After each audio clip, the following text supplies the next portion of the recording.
Yeah, okay. Oh, no. Oh. I don't want to. Right, okay. You forget you got it now.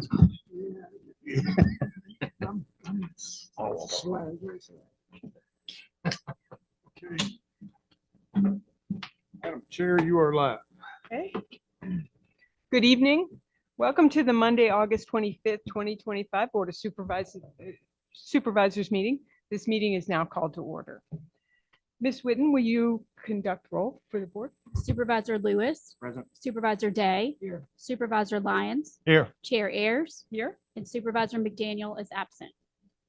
We will now offer an invocation followed by the Pledge of Allegiance. Those attending are not required to participate, but if you'd like to join us, please stand.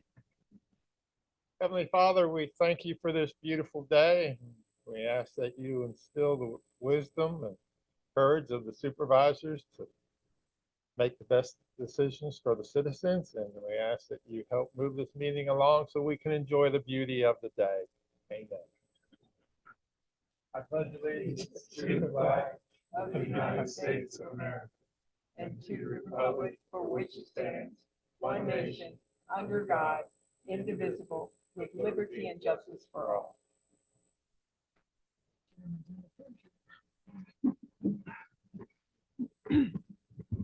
We will now hold citizen comments near the beginning of the meeting. We will do our best to take citizen comment remotely. There are two options for citizens to offer comment. To join by telephone, you may dial into one of the numbers listed on the county website. Webinar ID and password are there for your convenience. Citizens wishing to simply view the meeting live or after the fact can do so on the Rockbridge County Board of Supervisors YouTube channel, also available on the county website.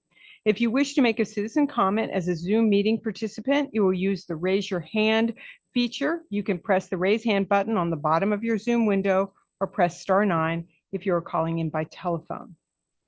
Are there any changes to the agenda? I have none. Okay, recognitions and presentations, 2025 Litter Cup Award.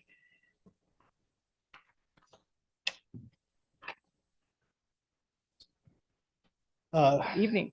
Madam Chair, members of the board, thank you for giving us some time this evening to recognize the winners of the 25 Litter Cup Challenge. We had a great year, as we always do with the community cleanup. We had 10 registered teams that went around picking up litter from the roadsides and the waysides in the county.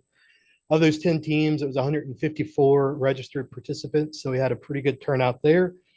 And as a whole, they picked up 671 bags of waste, of litter, tires, large objects along the roadside.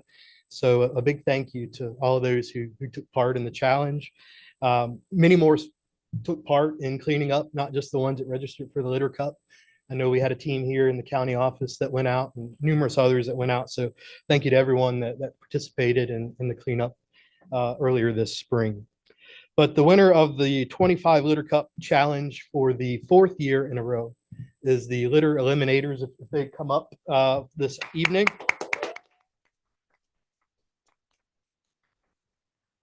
Presenting the Litter Cup to them is the Executive Director of RAC, Jamie Gooden. Thank you for being here this evening. Members of the Litter Eliminators are Jenny and Larry Keel, Leslie Lee, Will Towns, Chuck Smith, Elizabeth Knapp, Cindy Miller, Kathy Fox, Laura Stevens, Mira McLeod, Peggy Leisure, and Marcia Heatwall. So we appreciate all your efforts. Thank you again for another wonderful year and look forward to next year. If you'd like to present the cup. Yes, and let's have a picture. Let's take a good picture. Stage a picture. Handing the cup. Come on in. All right, I'll do that. Can you get everybody? That's fine. We didn't pick up the trash. Sure. That's fine.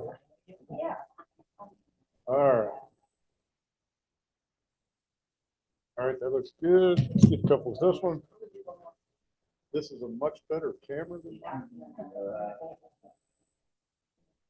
okay.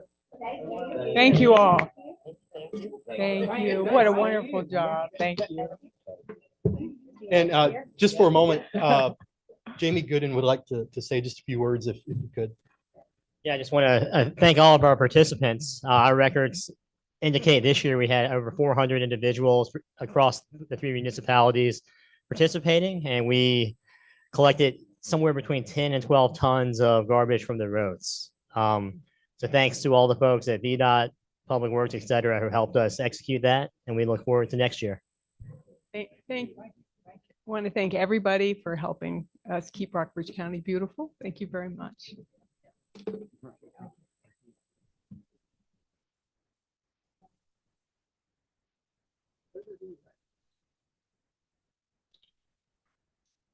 We will now welcome citizen comments. When your name is called, please address the board at the podium, stating your first and last name and magisterial district. Please limit your comments to no more than 3 minutes. There's a timer on the table for your convenience. Is there anyone signed up? Yes, ma'am. First up is Deborah Woodcock.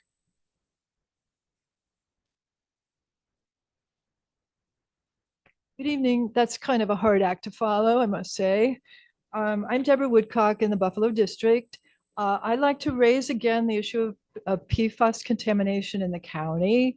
As you know, the golf course was required to do water testing as part of their renovation work. We now have the preliminary results. I have provided to you, to the board, a spreadsheet version of their results, And I'd like that to be read into made a part of the record.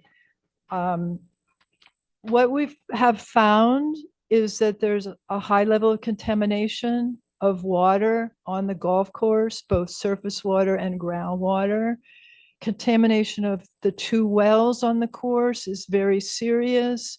In one case with PFAS chemicals, in the other case with lead. I don't think this is unique as a problem. I think we're finding that PFAS contamination is increasingly of concern in the county in general. And and it's putting our environment at risk. It's putting drinking water at risk. There are wells immediately adjacent to the golf course, and people do rely on those wells for drinking water. So this is a concern. And I would like to ask the county government to please not to do anything which is going to aggravate this problem. You have your fingers in a lot of different pies in the county. We need to look at this carefully wherever it is relevant.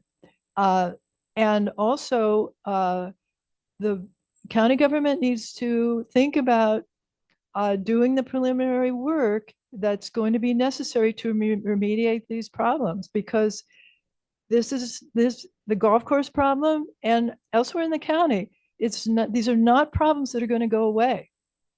Thank you. Thank you. Ben Holston.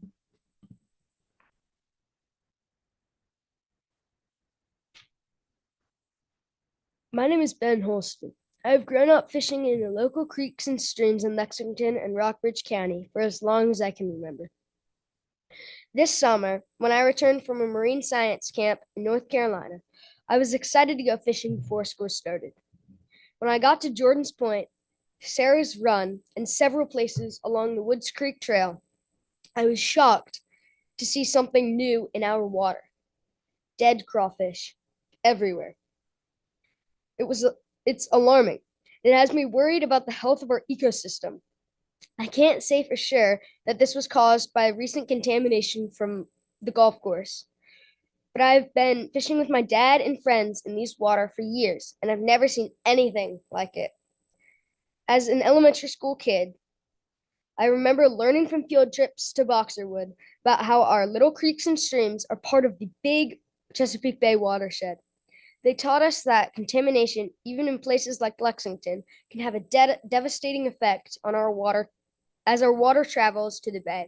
We learn not to take nature for granted, but to take care for it and be good stewards for future generations.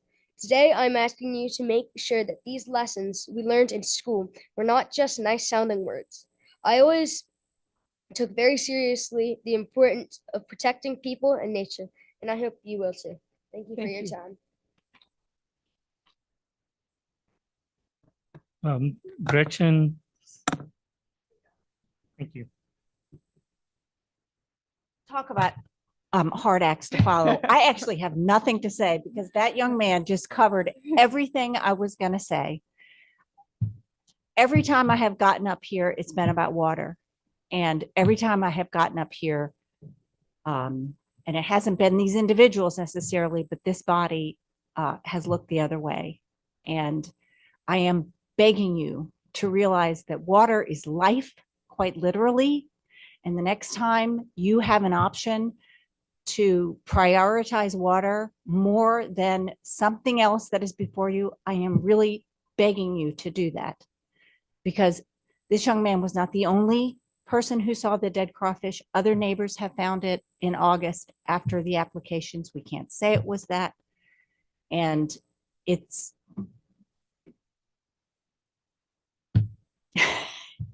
if I teach preschool, he was in my class, y'all, years ago. I taught that child.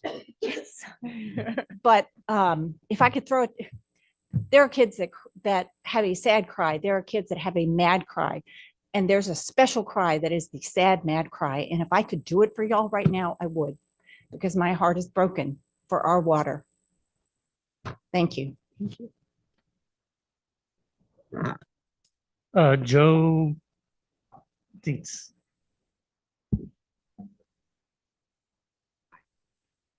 Not a stranger to any of you I know. Thank you. Okay. Well, I am not a stranger to anyone here. I've been here on lots of different reasons and lots of occasions. So I did write a summary of the results that came in from the golf course. I shared that with Neil upstairs. I don't know if he shared that with you, but I can make sure that you get a copy of it as well. But there are several issues that are concerning. One well out there has a significant level of lead contamination. The other well has a significant level of PFAS. Now, the PFAS is based on where we've been educated and understand. It resembles a little bit more of an industrial contamination. In other words, just in the water, even though we were supposed to test sediment, did not, you had 11 different PFASs. That's a general sign of contamination from an industrial level, something a little bit more than somebody spraying something in the yard or pouring something down a drain. So that's very, very significant.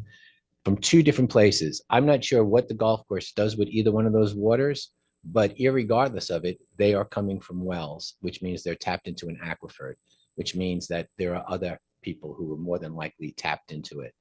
So it's really significant to have a better understanding of what everybody else is being exposed to on that golf course as well, because the one well had what's called 41 parts per trillion of PFOS, and it also had 19 parts per trillion of PFOA. And I don't know if you recall, but there was an issue in Botetourt County where there was a business that was going for sale for a few $1 million. The bank came in because of the nature of that business, drew 4 wells, and came up with 12 parts per trillion of PFOS, and the loan fell through and the business fell away. The golf course has 41 parts per trillion in it. That's a significant level, especially when cancer is caused at 1 part per trillion. PFOA is significantly even more toxic at 0.007 parts per trillion. It produces cancers. And in this well, PFOA is at 19 parts per trillion. So again, very significant issues. The places where it concern me is, one, the people who live on the golf course.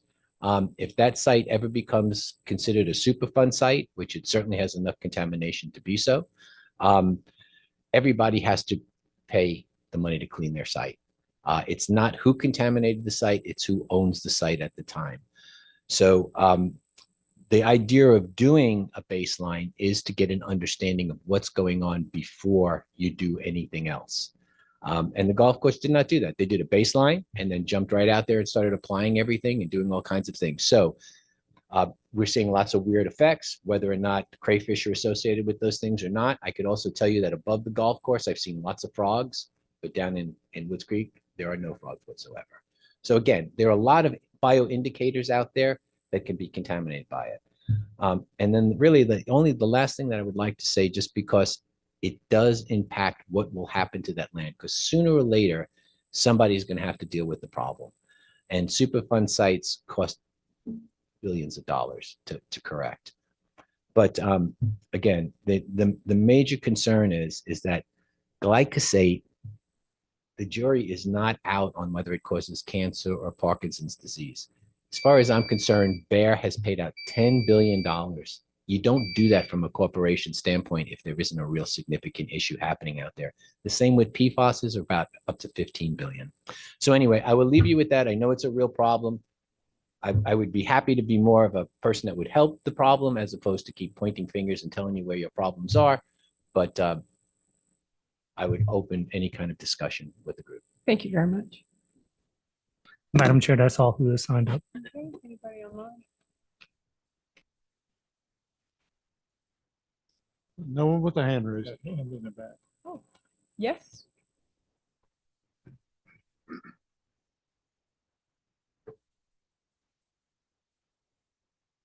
Hello Supervisors, I'm Barbara Walsh, hydrogeologist. I'm sorry, I haven't been strict on this. Your locality, please. Ah. I live and own a business in the city of Lexington. My property borders Woods Creek, just downstream of the Lime Kiln Road Bridge. Oh, am I There you go. there? Ooh, wow. You can pull it. Such forward. power. Thank you. Appreciate it. Yes, my property borders the creek just downstream of Lime Kiln Road Bridge, which is where the first sighting of the dead crayfish were. I just want to say a couple of things from a scientific point of view in terms of analysis of the preliminary data that we have so far.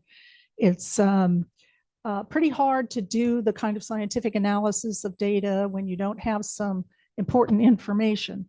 And I would appreciate anything that the county can do. I've already talked to Neil a little bit about this to help us get complete information from the golf course about which well is which. They have a data sheet. They say well number one, well number two. We don't know where those are.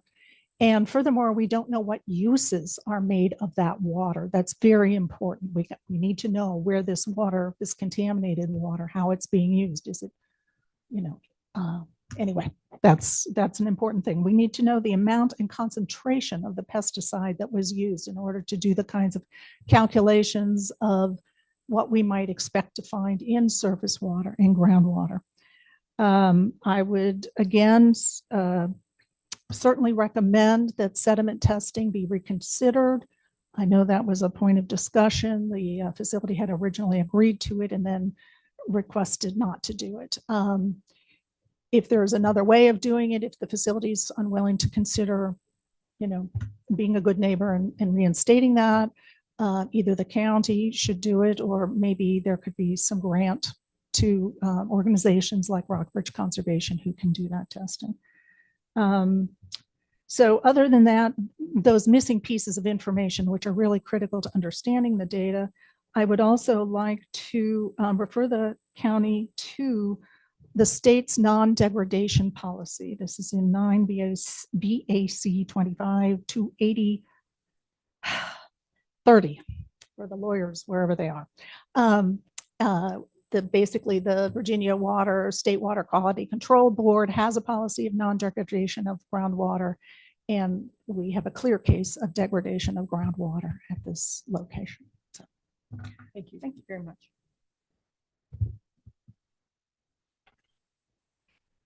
Anyone else that hasn't had the opportunity to speak and would like to do so now? We will move on. Thank you all. Approval of the August 11th, 2025 minutes. Gentlemen, have you read the minutes or do you have any questions on the minutes or comments? If not, is there a motion to approve? So move. Is there a second? Second. Mr. Lyon? Yes. Mr. Lewis? Aye. Mr. Day? And I vote yes. School appropriation resolution, Mr. Harrison. Yes, in total, additional appropriations for the school division is $898,543. That includes $785,095 in FY25 carryover grants. And in new grants, they have $52,803 in safety and security grants and $60,645 in Perkins grants, which are CTE. All right. Thank you. Is there a motion to adopt the resolution? Appropriation. So moved. Okay, second. Mr. Lewis. Aye. Mr. Day. Yes. Mr. Lyons. Yes. And I vote yes. County appropriation resolution, Mr. Harrison. Yes, Madam Chair, County Treasurer, Ms. Weitzel has a brief update on the status of uncollected taxes in our current tax collection rate. Evening. Good evening. I'm Melissa Weissel, Rockbridge County Treasurer. And I think you've all received my memo and the spreadsheet with my collections, uncollected We did. taxes. And as the memo said, my current rate is 94.64% on collections. That's, Good job. yes, that is in line and maybe a, yes. It's good. Yes. I hope. We're It is working good. on it. Is That's, well, thank you. Thank you very much. there anything else? Did everyone received Any it? questions? Thank you. Thank you. Thanks. We are requesting an approval resolution for the payment of bills. The total amount of bills this period is $709,033.67. And we have one additional appropriation request of $6,273 for HVAC repairs at the Rivermont building, which is our responsibility. Also included is some information I know you like to receive periodically on the available unassigned balance. And so that's in the memo. Just wanted county staff and school division staff continue to attend lots of training on the new Tyler software and it's going well. Gentlemen, Move to approve. thank you. Your second. Mr. Lyons. Yes. Mr. Day. Mr. Lewis. Aye. And I vote yes. Thank you. Thank you. Madam Chair, I did have one minor question for Ashley. Can you shed any more light on further training schedules? I know that it's taking a significant amount of time for staff, which is good, but that people are learning, but I was just wondering what that looks like. It's about for training, it's about 6 days a month of all day training, and not including, there's sometimes we have a couple half days in there. And or with that said, and she's wrapping it up, but Julie has done a fantastic job creating new line item codes, which was not a simple task, so that us and the school division are going to be on the same line item usage. But that wasn't just a simple task. It took a lot of time and effort on that. And so she's wrapping that up. And of course, IT staff work on conversions and stuff like that of data, working with our consultant on that. So you mentioned 6 days a month. How many more months?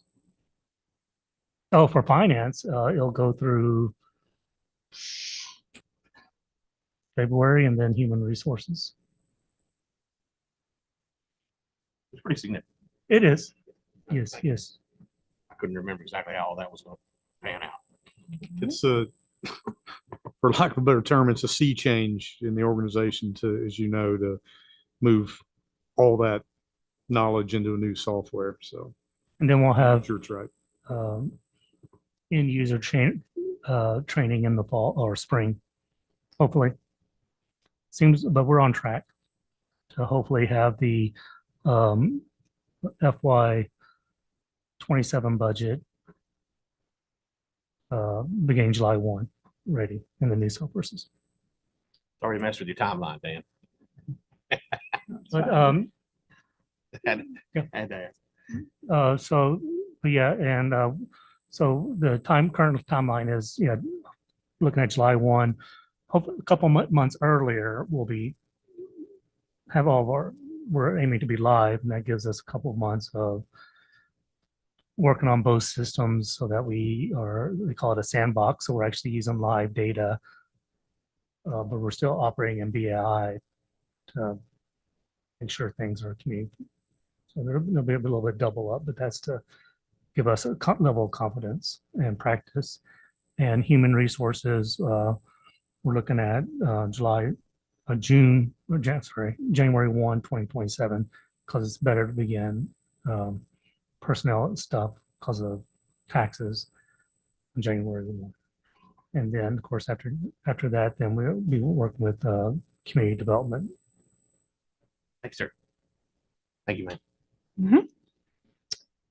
Right, we will move on to consideration to set public hearing to amend county code on cigarette tax. Mr. Dryden.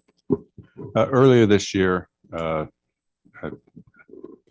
distribution association group for the state of Virginia, which I assume is involved in the distribution of cigarettes, I'm sorry, sent a notice to our Commissioner of the Revenue stating in their belief that our code was contrary to the requirement in the state code, which prohibits us charging any fees on the return of unused cigarettes tax stamps. Our current code has 5% retainage fee for if anybody returns cigarette tax stamps. We refund them the full purchase price minus 5%. State law says that you must refund the full purchase price without any fees or additional costs. And so my interpretation of the state code and compared to our code is I believe that we actually are not in compliance and that we do need to amend the code. But the actual impact on revenue is quite small because there's not very many. I think it's in the hundreds of dollars a year for the return. So what I'm requesting is that the board give us permission, since this will be a change of an ordinance, permission to set a public hearing for the purpose of amending our cigarette tax act to bring in compliance with state law. Thank you. Okay. Is there a motion to schedule a public hearing for September 22nd? Is there a second? Second.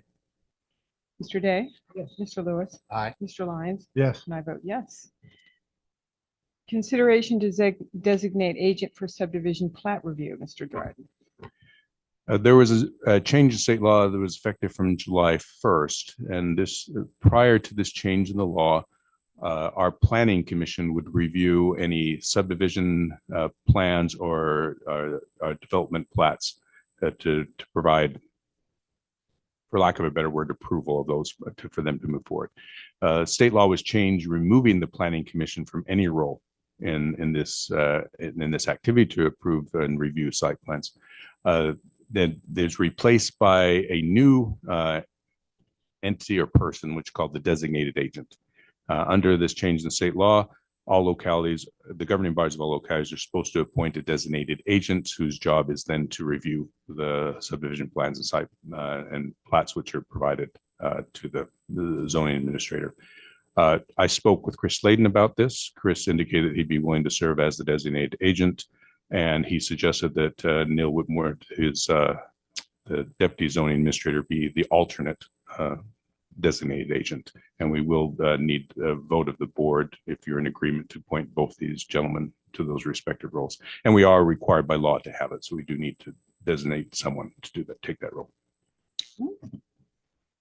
Do we have to designate the person himself or the person in that position? I believe we should designate the person themselves, just like when we designate the zoning administrator, we designate an individual to have that power, because that individual would have the power that the board would give him. So my suggestion would be to designate the individual, and given the current situations there, to go ahead and designate an alternate who could fill that role. But if neither of these gentlemen are able to fill that role, then we'd have to come back and seek another designation. Okay. Thank you. Is there a motion to adopt the resolution? So moved. Your second? Yes, I'll say. Mr. Lewis? Aye. Mr. Day? Yes. Mr. Lyons? Yes. And I vote yes. I think we can get through one more. Consideration to adopt a resolution to accept Purdue Pharma bankruptcy plan and to approve participation in the proposed settlement. So that, Dryden. yeah, the next two agenda items are quite similar. They're both dealing with opioid Okay. settlements. The first one is Purdue Pharma. If The background on this is the Purdue Pharma had entered into a bankruptcy plan several years ago. That went all the way to Supreme Court and it was denied. So there was an alternative bankruptcy plan, which has now been put forward. We are, as part of our process of being involved in the opioid litigation, are also a party to the bankruptcy plan for the Sackler family and for Purdue Pharma. Given that, we need to do two things here. One is if we want to participate in the settlement, we need to approve the resolution which is attached. And if we want to agree to the bankruptcy plan, which I suggest that we do, then that's also included in the resolution. And this will enable us to then receive the opioid funds from this. We are, of course, releasing all parties on the other side from any future rights that we have to bring litigation against them. All right. Any questions for Mr. Dryden on this? Is there a motion to adopt that resolution? So move. Is there a second?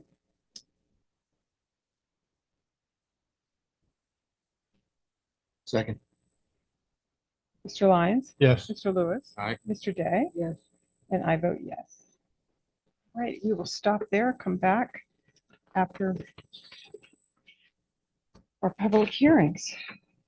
Ordinance to amend the Rockbridge County Code, Chapter 22, miscellaneous offenses and provisions to add the new article unauthorized use of county branding. Mr. Mitz. Good evening, Chair Ayers and members of the board. As you know, at your June 9th meeting, the board authorized staff to move forward with trademark applications for several key elements of the county's visual identity.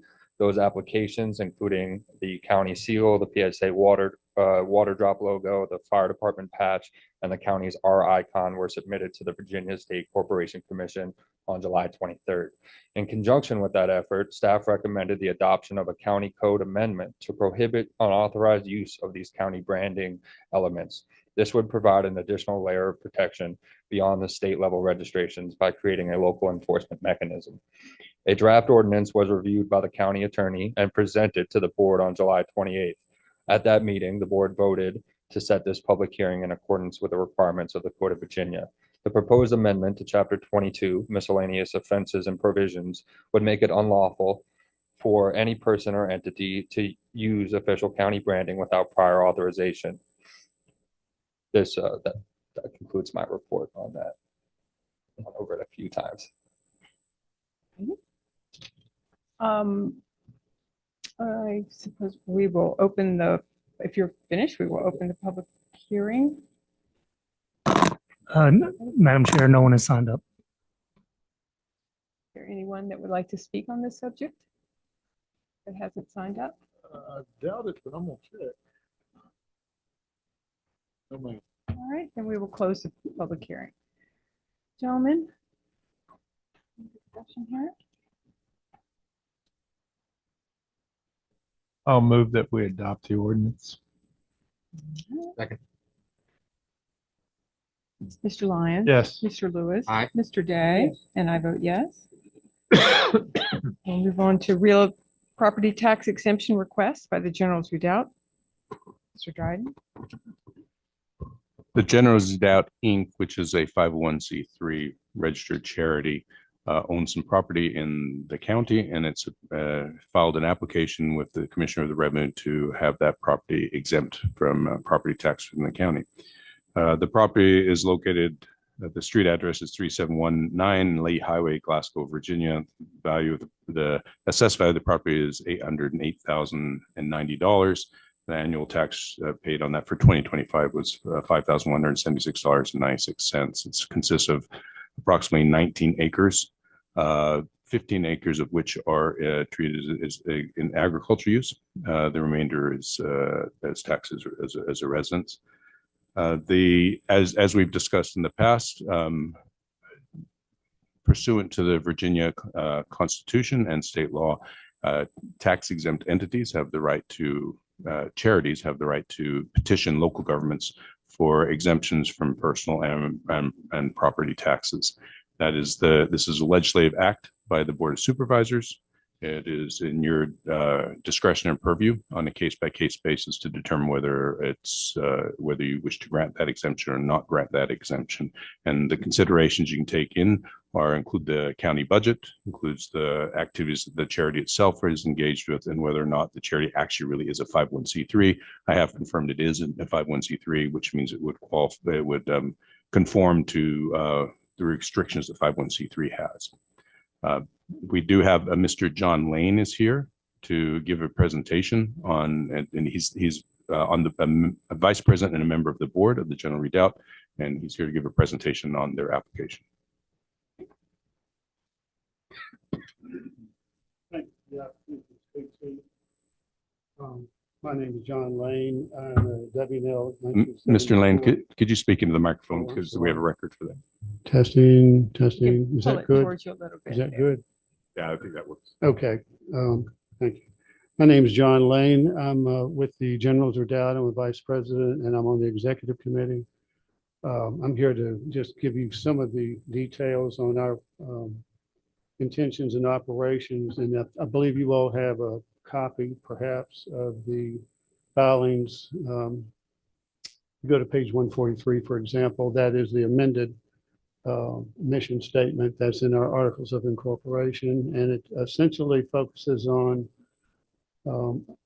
the historical and cultural principles that surround Washington and Lee's august reputation and continuing that and in a way of preserving the history. We also go to the broader issue of the history behind George Washington and Robert E. Lee. And we are in how the rubber meets the road, essentially, largely is a digital experience for us right now. We have an operational office in there. Our executive director lives in the building, lives in the main house. Well, we'll be living in the main house once the renovations are completed. As far as the tax impact, I have some background in municipal law, and I understand what the budgetary concerns are. I've also been in this room in city council meetings when Washington and Lee was attempting to take another property down there. I think it was Lee Avenue, and we voiced our opinions on that one too. And we actually made an attempt to secure the KA house behind the post office in Lexington, and we're not able to do that for a variety of reasons. So the property at Fancy Hill turned out to be a fairly unique opportunity. Although once we got into the details, as you might imagine, in a renovation of a building that was first constructed in 1790 and then an addition in 1840, and then the garage addition in, I think it was 1948. A significant amount of money has had to go into the renovation. Right now, we're a little over $1 million on it. We probably expect another 200,000 at least to finish up the main house. And there is a residential section in there that has not been renovated, but we would be expecting to have to do more there to bring that house up to a usable renovation standard. This is not a classic restoration, but it's as close as we can get because we're very concerned about the historical value of this property. If you look on the state records, it is an historic landmark. And we want to continue that and preserve it. We don't get a lot of visitors. We get some, and we're getting some collection or items of historic value, portraits. We're looking for a George Washington portrait. People, alumni in particular, offer us certain properties. And we're going to be probably furnishing one or two of the rooms with that. So in terms of recognizing the historic value of the structure, I'm not too sure how long that house would have gone without a major renovation. And God bless the Vaughns. They did a great job on what they could do with it. We had serious structural issues. There was one floor that was collapsing and we had to put structural in on that. And so it's been quite anybody who's ever done a renovation understands this. It's been quite an adventure. But long term, we don't expect our impact as far as the county resources to be significant. And we do expect that we will probably collaterally attract a fair amount of commerce, and whether or not you capture that in sales taxes and that, or whatever, I don't know. I know the pink Cadillac's getting a significant boost of business as a result of our presence. So we want to be good neighbors, and we're doing everything we can to be good neighbors. And we ask your consideration about the tax exempt application. I will note, unless I go back in my notes, because my memory is so short, I have to make notes all the time. But having gone through the land use application, also I've handled the land use application, this state sales tax applications too. Our land use application actually affects everything basically except for the immediate curtilage of the house. The curtilage would be the yard area and the immediate parking in a few of those outbuildings. And overall, we own, I believe it's a little over 22 acres out there, and not the 19. There's a separate parcel that everybody, I had to make 2 applications. So the rest of that's going to be in land use. And we have no intention to do anything else with that. We're just going to leave it in land use. And that's basically where we are. If you'll have any questions, we'll entertain your questions. Gentlemen, do you have any questions for Mr. Lane? Okay. Thank you, Mr. Lane. Thank you. And I will say, as I say to the other counties I go to, Bedford, Campbell, Franklin, I thank you all for your service. I know it's a lot of work. I've worked very closely with supervisors, and the hours are untold. It makes the house renovation look easy. Thank you, sir. At this time, I will open the public hearing. Yes, we have a Liz Murtaugh.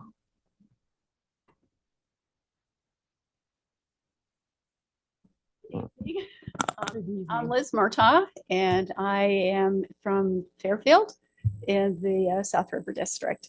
And I have come to speak today to ask you not to support, or I'm speaking in opposition, but not to grant the ordinance designating certain real property owned by the General's Redoubt. Real estate law is not my specialty, but I've gone back and I've looked through some of the records, and it looks like it's an opportunity, a tax base that we really could use in our community. And for them to be exempt from that, not to pay their fair share, along with the rest of us that have to pay our taxes every year, is asking a bit too much for the county. So I would ask that you not support their request at this time. Okay, thank you. Thank you. Brian Richardson.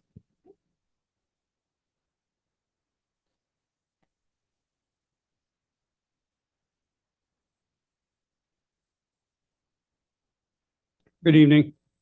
Brian Richardson, 1913 Wesley Chapel Road in the Buffalo District, where I've lived and been paying property taxes for 35 years. I'm a 1973 graduate of Washington and Lee and taught at the university for 25 years before retiring in 2015. I respectfully call the board's attention in your supporting documents to the board report of December 9th, 2024, specifically numbers 5 and 6 under the discussion of tax exemptions for nonprofits, whether the organization provides services for the common good, and whether a substantial part of the activities of the organization involves carrying on propaganda. Rest assured, the principal activity of the General's Redoubt is propaganda. Rather than serve the common good, its sole agenda is, well, to serve its agenda.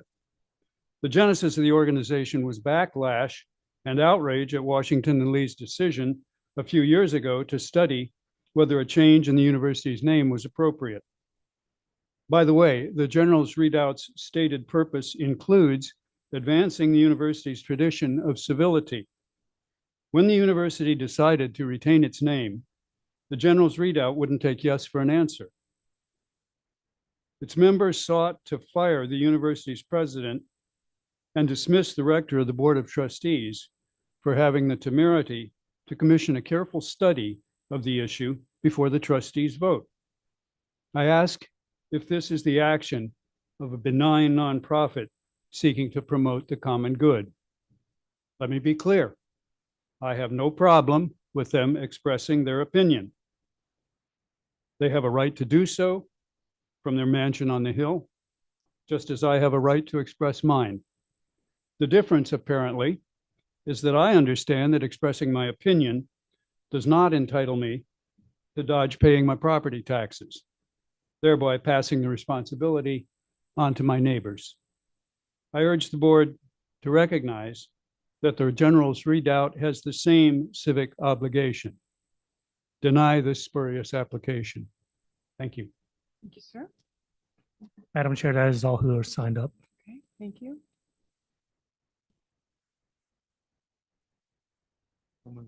Okay, is there anybody else that would like to speak on this issue? Not, I will close the public hearing. Madam Chair, if I may, the requested action of the board is we've attached a resolution either adopting for adopting the tax exemption application per the board rules. If a motion is made to vote on that and then vote fails, that would be treated as an affirmative denial of the application.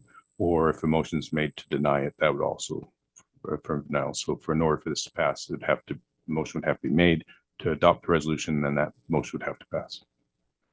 So I think I understand. We did kind of adopt a complicated You rule, will, didn't you we? will lead us through this, I'm sure. Gentlemen, is there any more discussion?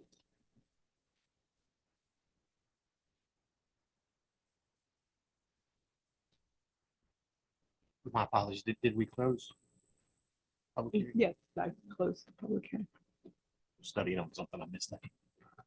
I have no discussion.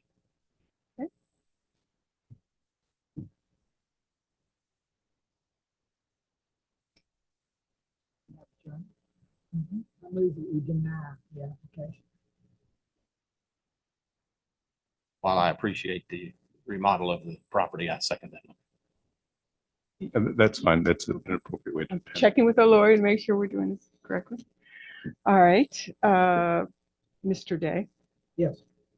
Mr. Lewis. Aye. Mr. Lyons. Yes. And I vote yes. Thank you. We will go back to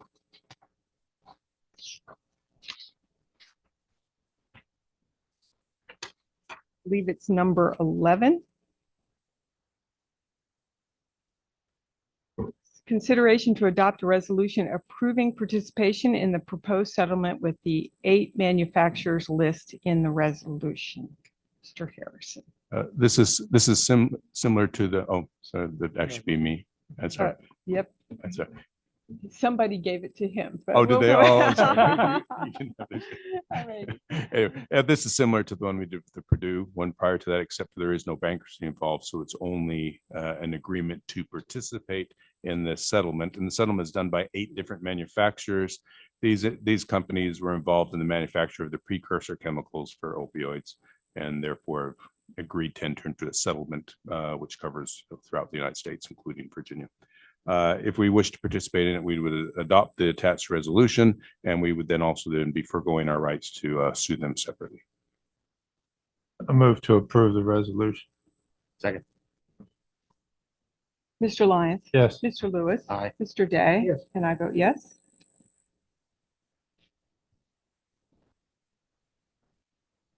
Consideration to set a public hearing to amend the county noise ordinance. Mr. Dryden. There have been recently there have been some complaints from citizens to members of the Board of Supervisors and to county staff concerning excessive noise in certain areas of the county. One of the ways to approach addressing this would be to change the hours we have in our noise ordinance. We bring before the board today an opportunity to discuss whether you wish to move ahead with any amendments to the noise ordinance. And if you do, then we would need permission to set a public hearing for discussion. One of the simplest ways to do this, and we provided a draft ordinance as part of the package, would be simply to change the hours for which we prohibit noise. And that would be the hours now currently are 11 p.m. To 8 a.m. on weekdays and midnight to 8 a.m. on weekends.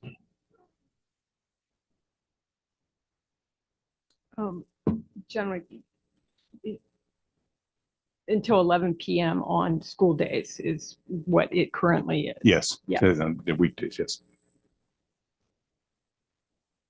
I'm sorry, Friday and Saturday would be considered the weekend. I'm sorry. So that's right. So Exactly. So currently it's Sunday through Thursday until 11.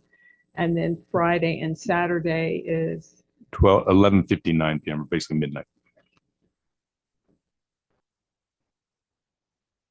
Gentlemen, I for one feel that there's not much of a difference between the weekend and the weekdays, and there should be for our citizens that are really struggling with this. So for me, I would really like to look at changing the hours that we have. But to do that, of course, we would set a public hearing. Don't know how you all feel about it, but I think what we have is not perfect, but it's been a long-standing ordinance, and I'm not interested in changing that at this time. But I'm not going to vote against public hearing because I want to hear what the public has to say. So that's where I am. right? Is that a motion? No. Nice try, but no. All right. Well, I think our long-standing ordinance needs to be changed because it's inconsistent. You get, people come in with special exemption. Okay, you can't have noise after 10 o'clock, but the resident adjoining you can go on till midnight or 11 or whatever. We've had problems and people have stepped up here and said, oh, we can monitor ourselves and get it under control. And they haven't. I just think it needs to be looked at. I think during the week it needs to be earlier, and weekends and holidays it can go to midnight. So I'll make a motion that we set a public hearing. Is there a second? I'll second it to go to a public hearing. Mr. Lyons, Yes. Mr. Lewis, Aye. Mr. Day, and I vote yes. Madam Chair, if the staff, we would need to get, in order to move this to a public hearing, we actually have to give notice to the newspaper to publish, and we need to have then the draft ordinance in the clerk's office at that time. So we would need some guidance from the board supervisors as to what hours we should put in as part of the draft ordinance prior to this Like Wednesday. a little more discussion. from Well, you. if we get some guidance in general, then we can put in, obviously, when it's after the public hearing, the board can change those hours to whatever they think is appropriate, but we do need to actually have a copy of the proposed change ordinance with the clerk of the board of supervisors at the day that we publish this. So that would be by Wednesday. Okay. Well, I would suggest we Friday and Saturdays midnight and Sunday through Thursday 10 p.m. I prefer just to 9 start. p.m. 9 or 10 p.m. And we can adjust. Right. Yeah, any changes can be made there. Just Right. just need to be final. Is that final to change to leave it at midnight and change to 10 in weekdays? Or How about just earlier? well, I mean, we can put in, honestly, we put in any time. The time isn't as important as where your discussion is after the public hearing. We just have to have some times down. We have to have the draft ordinance ready, and you can adjust those times Yes. later on. I understand that, but by putting a time, you're indicating that we have come to an agreement, and that's not exactly the case, clearly. Yeah, I understand. So that's my problem with putting a time in it. Can you just Well, we probably could. I mean, since we're just supposed to put in a draft ordinance as it's proposed, maybe we can do it as it is right now and just leave blanks there in there. I suppose that would be acceptable because it'll give the public an understanding that there will be a proposed time. My preference would be, as it always would be in this case, is to actually have a time there so that the public can actually come and speak about a time. but I don't think that would be a violation of our But you would be obligations. indicating to the public to speak on the 10 o'clock, not just Sure, the sure, difference that's in fine. time. That's fine. So if it's the preference of the board from a legal point of view, I don't think we're not breaking any rules if we just leave blanks in there to indicate they'll be changed. And so, Is that all right with you all? I'm happy with the time, but if you want to put 9 o'clock, that's fine with me. But it's to get a discussion going, I think, the earlier you make it, the more people are going to be here. If you make it a reasonable time concession, then it might cut back a little bit. Okay.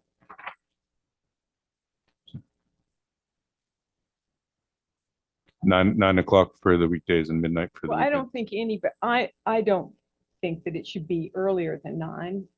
Okay. And I don't know that anybody has suggested that. So if you're putting the earliest that it's possibly could be, then I suppose to your point that anybody that wants to speak on that can speak on that.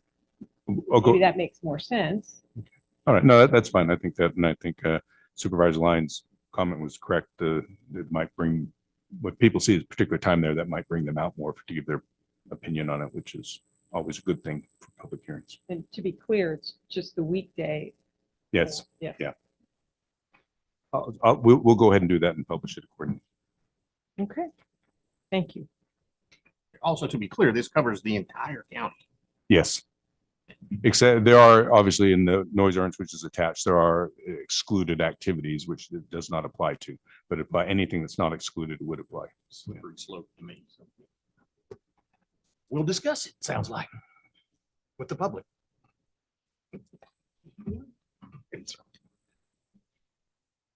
All right.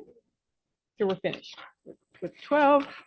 Can you reiterate what the final? The final vote, it was all 4 voted to have the public hearing. No, he's going to, I believe he prefers to put in a time, and the time would be 9, would be the earliest anybody could. Yeah. Yeah, no, I have that. So my understanding for the instructions that we will publish, we will prepare a draft ordinance. And actually to think about this, actually the draft ordinance, we're not going to have in the publication, will not have the times written down. It'll just say we're going to modify it. It's anybody who requests to see it. Well, it'll be in Spencer and y'all's office, That would and be they'll my come and preference. they come and see that. So it's so we can. My understanding is the instructions that we do for the Sunday through Thursday, 9 p.m. to 8 a.m. And then on weekends it remains the same as it currently is, 11:59 to 8 a.m.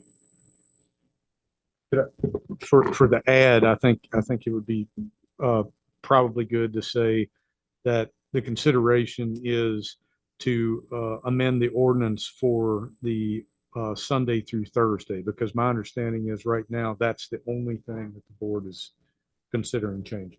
Some members of the board. And I would leave it at that, other than just a change to the noise. Yeah, I'm happy to do that. So I'll advise the reviser notice. The Brandy prepared notice is already. I'll just make a revision to them to include that. Thank you. We will move on. I believe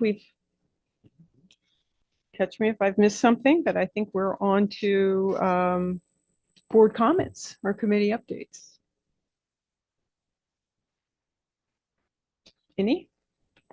I have nothing this evening. I've used my time. The Rockbridge County Administrative Office Building will be closed next Monday, September 1st, in observance of Labor Day. Everyone enjoy your holiday. If there are no comments, Move to adjourn. all right. Second. Mr. Lyons? Yes. Mr. Lewis? Aye. Mr. Day?